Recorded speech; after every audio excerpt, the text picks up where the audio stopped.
పాటు కృష్ణప్రసాద్ గారు scientist join అయ్యారు. సార్ నమస్తే. అంటే మన్మోహన్ సింగ్ గారు శాస్త్రవేత్తలకు కూడా చాలా ఇంపార్టెన్స్ ఇచ్చి శాస్త్రవేత్తలకి బడ్జెట్ కూడా చాలా కేటాయించారు సార్. మోర్ ఓవర్ పరిశోధనలకి స్పెషల్గా నిధులు విడుదల చేశారు. అంటే ఆయనకుండే అభిరుచుల్లో ఇదొకటి. దీన్ని మనం ఎలా చూడాలి సార్?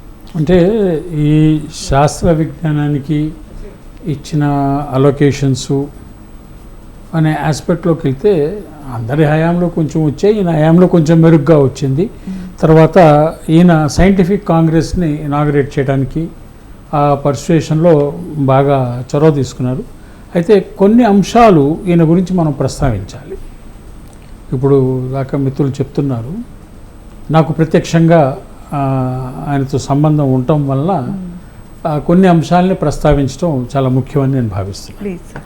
ఎందుకనంటే ప్రపంచవ్యాప్తంగా మనం గనక చూస్తే ఆర్థిక విధానంలో రెండు వరవళ్ళు ఖచ్చితంగా కనపడుతూ ఉంటాయి. ఒకటి రైట్ వింగ్ ఎకనామిక్స్, రెండోది లెఫ్ట్ అండ్ డెమోక్రటిక్ ఎకనామిక్స్. ఇది చాలా స్పష్టంగా కనపడుతూ ఉంటాయి.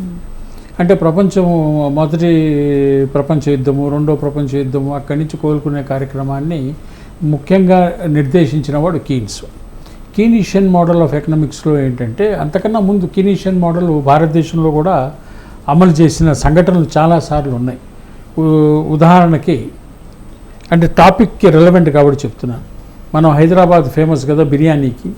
ఈ బిర్యానీ కూడాను ఎక్కడి నుంచి వచ్చింది అంటే ఒక ఎకనామిక్ పర్స్పెక్టివ్ ఉంది దీనికి. నేను చరిత్ర చదివాను. అవధ్ అంటే ప్రస్తుత అయోధ్య, అవధ్ నవాబు బాగా డ్రాట్ అంటే కరువు వచ్చిన సందర్భంగా ప్రజలందరికీ ఏదో పని ఇవ్వాలి, వ్యవసాయం లేదు కాబట్టి కరువు వస్తే వ్యవసాయం ఉండదు కదా, సో పని ఇవ్వాలని రోడ్లు వేయటము, ట్యాంకులు కట్టడము, ఇట్లాంటి పనులు చేసే వాళ్ళకి తను డబ్బులు ఇవ్వటం జరిగింది ఖజానా నుంచి. సో దట్ సోషల్ ఇన్ఫ్రాస్ట్రక్చర్ పెరుగుద్ది. సోషల్ ఇన్ఫ్రాస్ట్రక్చర్ అంటే ఒక నవాబు కాలంలో, రాజుల కాలంలో పెరిగినా కూడాను దాని పర్సుయేషను, దాని పర్సెప్షను లెఫ్ట్ డెమోక్రటిక్ పర్సెప్షన్ కిందే భావించాలి. ఎందుకనంటే you are involving people and you are trying to develop a social infrastructure. ఈ కార్యక్రమం చేసినప్పుడు ఆయన ఎట్లా పని జరుగుతుందో చూద్దామని వెళ్తే ఒక ఊళ్ళో అందరి ఇళ్ల ముందు పొయ్యిల మీద గిన్నెల పైన బొగ్గులు కనపడ్డాయట. ఏమిటిది అని అంటే, పని వాళ్ళందరూ పొద్దున్నే సద్ది తినేసి వెళ్ళిపోతారండి, మధ్యాహ్నం దాకా పనిచేస్తారు, 4 వచ్చి స్నానం చేసి పొద్దున్నే పొయ్యి మీద పెట్టి వెళ్తారు, సాయంత్రం 4 వచ్చి ఆ గిన్నె తెరుచుకుని తింటారండి. సో ఒక పూటే కానీ they eat very well and then sleep early అని చెప్పారట. ఏంటో అది తిందామని ఈయన కూడా తిన్నాడు. తిన్నాక దాన్ని షాహీ దస్తర్ఖాన్ మీద దరఖాస్తు కియా జాయ్, ఇస్కో షాహీ దస్తర్ఖాన్ మీద పేష్ కియా జాయ్ అన్నాడట. అంటే this should enter the royal cuisine అన్నాడట. అట్లా అవధిలో పుట్టిన బిర్యానీ కూడా ఒక సోషల్ ఇన్ఫ్రాస్ట్రక్చర్ నుంచి పుట్టింది. అంటే వాళ్ళంతా కూరగాయలు, మటను ఏముంటే అన్నీ వేసేసి పెట్టేసి సిమ్మరింగ్ హీట్లో పెట్టి వెళ్ళిపోతారు. స్నానం చేశాక అటు పొద్దున పెట్టి వెళ్తే పని చేసుకుని వచ్చేదాకా వేడిగా ఉండాలి. So that was their concept. ఇది ఎందుకు చెప్తున్నానంటే కీనీషియన్ మోడల్ ఆఫ్ ఎకనామిక్స్ కూడాను ఎప్పుడూ కూడా పీపుల్ పర్చేసింగ్ పవర్ పెంచాలి, పెంచితే ఎకనామీ పెరుగుతుంది అనే ఉద్దేశంతో ఉండింది.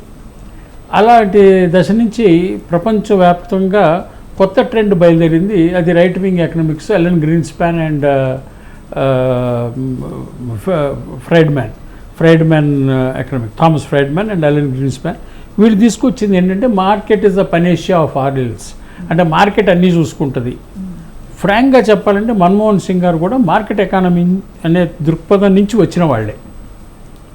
ఇక్కడ నేను ప్రత్యేకంగా మీ స్టూడియోకి నేను స్పీడ్గా వచ్చేయడానికి కారణం కూడా ఏంటంటే, ఈ విషయం ప్రజలకి తెలియకపోతే చాలా పెద్ద నేరం అవుతుందని. ఎందుకంటే తను IMFలో కానీ మరో చోట కానీ ట్రైన్ అయ్యి పనిచేసి తనకున్న అనుభవం కానీ అంతా కొంచెం మార్కెట్ ఎకనామిక్స్, రైట్ వింగ్ ఎకనామిక్స్కి సంబంధించి ఉన్న ఆయన ప్రధానమంత్రి అయిన తర్వాత ఆయనలో వచ్చిన పెనుమార్పు, మీరు ఆ పెనుమార్పుకి యూపీఏ, సోనియా గాంధీ వీళ్ళందరికీ మీరు క్రెడిట్ ఇవ్వచ్చు. ఎందుకు మనకు తెలియదు కదా. మనం ఇప్పుడు I'm not a politician, I don't know who is the reason.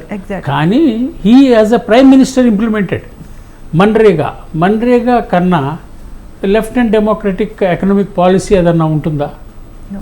అలాగే NRHM, national rural health mission అనేది, అంటే గ్రామానికి వైద్య సౌకర్యం వెళ్ళాలి, అనే అంశం ఉంటుందా? అట్లాగే నాకు ఆయనకి ఉన్న వ్యక్తిగత అనుబంధం, నేను ఆయన భారత్ నిర్మాణ్ కమిటీలో కూడా మెంబర్గా ఉన్నప్పుడు one fine day I get a call from his office, prime minister wants you to visit Yavatmal. ఎందుకని అక్కడ రైతులు ఎందుకు ఆత్మహత్య చేసుకుంటారు, నువ్వు స్టడీ చేసి రిపోర్ట్ ఇవ్వు. నేను కాంగ్రెస్ పార్టీ మెంబర్ని కాను, నేను అలాగా ఒక పొలిటికల్ పార్టీకి సంబంధించిన వ్యక్తిని కాను.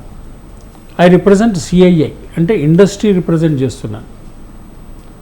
ఫోన్ చేసి నీ బ్యాక్గ్రౌండ్లో స్పిన్నింగ్ మిల్స్ ఫెడరేషన్ ఇవన్నీ ఉన్నాయి కాబట్టి యావత్మల్కి వెళ్ళమని ప్రైమ్ మినిస్టర్ గారు కోరుతున్నారు.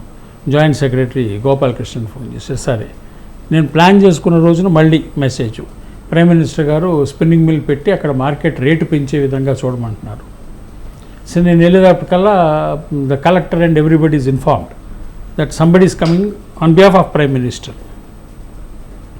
ఎంక్వైరీ చేస్తే అక్కడ తేలింది ఏంటంటే మార్కెట్ ప్రైసు మన వరంగల్కి యావత్మల్కి తేడా లేదు, గుంటూరుకి యావత్మల్కి తేడా లేదు, ఈల్డ్లో తేడా ఉంది. 50% ఈల్డ్ తక్కువ వస్తుంది.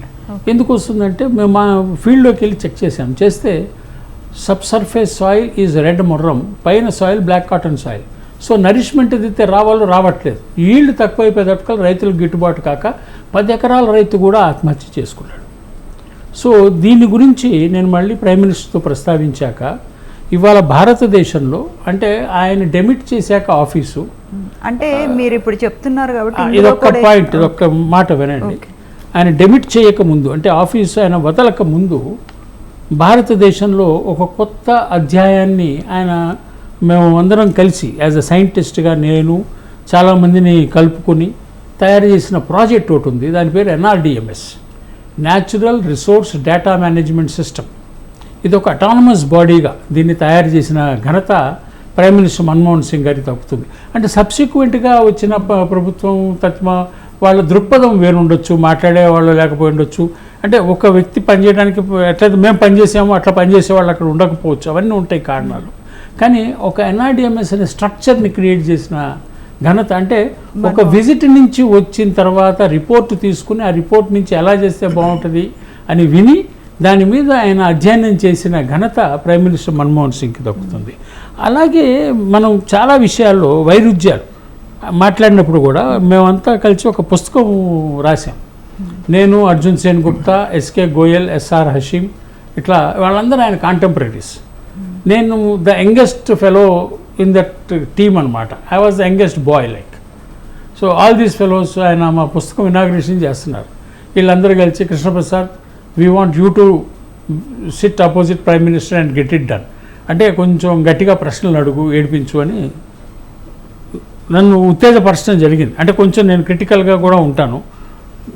మేమంతా సమఉజ్జీలం, నువ్వు కాస్త అంటే నేను డిస్కస్ చేశాను. ఇది 2008లో గ్లోబల్ ఫైనాన్షియల్ క్రైసిస్ జరిగినప్పుడు.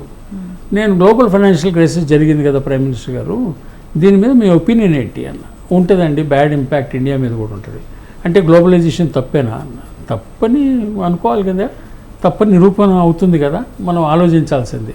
అంటే 91లో మీరు ఆలోచిస్తే బాగుండేదేమో, నిజంగానే ఆలోచిస్తే బాగుండేది. నేను ఎందుకు ఈ మాట చెప్పడానికి ప్రయత్నం చేస్తున్నానంటే, మనం సాధారణంగా మనుషులు ఒక ఉన్నతమైన స్థానానికి రావటం చూస్తాము, ఒక నాలెడ్జ్ బేస్తో ఒక పద్ధతిలో ట్రైన్ అయ్యి రావటం చూస్తాము.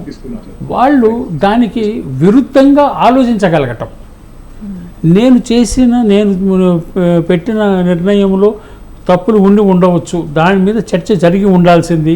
ఇవాళైనా చర్చ చేయడానికి మనం సిద్ధం, చర్చించుకొని మనం ముందుకు వెళ్ళాలి, ఒక కొత్త విధానాన్ని మనం సృష్టించాలి అనే అభిప్రాయం ఏదైతే మన్మోహన్ సింగ్ గారికి కలిగిందో, మా చర్చలో కలిగిందో, నిజంగా ఐ సే హ్యాట్స్ ఆఫ్. ఎందుకంటే ఒక ప్రైమ్ మినిస్టర్ పొజిషన్లో ఉండి తన సంబంధించిన ఎకనామిక్ సబ్జెక్ట్, నేను I'm not an economist, I'm a scientist, but because of the economic issues when we discussed, he was ready for a debate between good and bad, not the way our debates happen today. మన debates అన్నీ ఎలా జరుగుతాయంటే, good అంటే రెండో వాడు better అంటాడు, మూడో వాడు best, exactly. Bad అంటే వర్స్ అంటాడు, వర్స్ట్ అంటాడు, అంతే. ఇటు పోతుంది అటు పోతుంది, కానీ ఈ రెండింటి మధ్యలో ఎప్పుడు చర్చలు జరగవు ప్రభుత్వాల్లో ఎక్కడాను. అలాంటి చర్చ చేయడానికి కూడా సిద్ధపడ్డ నిజంగా గొప్ప వ్యక్తి, మహానుభావుడు అయిన మన్మోహన్ సింగ్ గారు. అంటే మనం ఏదో అనుకుంటాం, ఏదో సర్వీస్ నుంచి వచ్చాడేనా, ఏదో IMFలో ఉద్యోగం చేసి వచ్చాడేనా అని. కానీ దానికి విరుద్ధంగా కూడా ఆలోచించడానికి సిద్ధపడి మన్రేగా ఈజ్ కంప్లీట్గా against market economics, okay. But he's the person who implemented it. So I feel every Indian, irrespective of your political affiliations, what you believe and what you not believe, you have to salute a person who tried to believe the entire India and take everybody's thought process. అందరి రిక్వైర్మెంట్స్ని, thought ప్రాసెస్ని తనలోకి మరల్చుకోవడానికి, ఇముడ్చుకోవడానికి, పాలసీని తయారు చేయడానికి ఆయన చాలా కష్టపడ్డాడు. దీన్ని గుర్తించాలి.